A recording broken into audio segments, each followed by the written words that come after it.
Hello বন্ধুরা, good afternoon. এখন বাজে ঠিক দুপুর হচ্ছে 2টো। তো আমরা দেখেছো রেডি হয়ে গেছি। তো এখন যাব মার বাড়িতে। আমাদের একটাই গন্তব্য, সেটা হচ্ছে আমার মার বাড়ি। যেহেতু আমরা সেরমভাবে কোথায় যাওয়া আসা করি না, তো শুধু আমরা মার বাড়িতে যাই আসি এই। তো তোমরা তো দেখে দেখে অভ্যস্ত হয়ে গেছো তো আর কি। তো চলে এসেছি মার বাড়িতে। তারপরে আর মেয়ের আজকে যেহেতু নাচের স্কুল আছে আর আর হচ্ছে তোমার ওই জন্য আর কি এসছি। এখান থেকে ভাই একবারে আমাদের নিয়ে যাবে সেই জন্য। আর একটা এসছি বিশেষ কারণে, সেটা তোমাদের সাথে পরে শেয়ার করছি।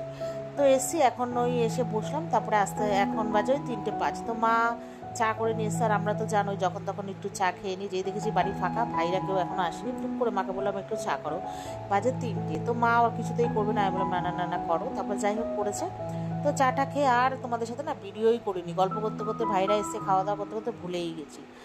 তো তারপরে সন্ধ্যেবেলায় গেছিলাম চাটা খেয়ে নাচের স্কুলে ছোটো ভাইয়ের সাথে। তারপর নাচের স্কুলে জানো তো বান্ধবীর সাথে মেয়ে যখন নাচের ক্লাসে ঢুকে গেলো, তারপরে আমি আর আমার বান্ধবী হাঁটতে হাঁটতে একটা যেন বাবুজি কি খেয়েছে, দুজনে দুটো, আরও একটা পাউরুটি নিয়েছে।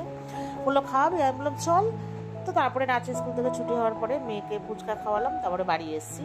তো আসার পরে তো মেয়ের প্রচণ্ড খিদে পেয়ে গেছে, যেহেতু আজকে প্রচুর কষ্টের নাচ করেছে, প্র্যাকটিস করেছে, যেহেতু ওদের সামনেই আবার অ্যানুয়াল প্রোগ্রাম, সেই জন্য নতুন করে নাচ তোলাচ্ছে ম্যাডাম। তো আসার পরে আজকে তোমাদের কী কারণে বাড়িতে এসেছি সেটা তো বলাই হয়নি। ওই যে মা আজকে করেছে স্পেশাল শুটকি মাছ। কে কে শুটকি মাছ খাও জানিও। আর আমার ওই যে ভাইকে দেখালাম, ওই মাসি পাঠিয়েছিল আলু কাবলি। দুপুরে তো আর খাইনি, যেহেতু চা খেয়েছিলাম, তাই এখন আর কি আলু কাবলিটা নিয়ে আমি আর মেয়ে অল্প করে খাবো। মা বলছে খেয়ে নে, নাহলে নষ্ট হয়ে যাবে। তো আমি বললাম ঠিক আছে দাও। তো ওই যে বেড়ে নিচ্ছি। আর কী কী আজকে রেসিপি মা করেছিল, রেসিপি না, কী কী রান্না করেছিল তোমাদেরকে তো প্রথমেই দেখালাম। ওই শুটকি মাছ সব সবজি দিয়ে লোটে শুটকি, কে কে ভালো খাও আমাকে জানিও। আর আমার তো হেভি লাগে শুটকি মাছের তরকারি, বাটা হেভি লাগে। তো যাই হোক, তারপরে মা করেছিল ঝিঙ্গে আলু পোস্ত, আর করেছিল ডাল, আলু ভাজা।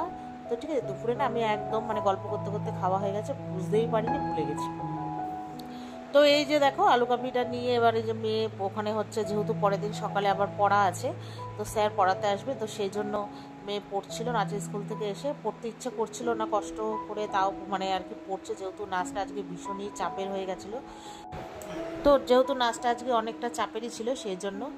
তো চলো বন্ধুরা, আমি আর মেয়ে এখন আলু কাবলি খাই, আর তোমরা ভিডিওটা দেখতে থাকো, একটা লাইক করে দিও। টাটা।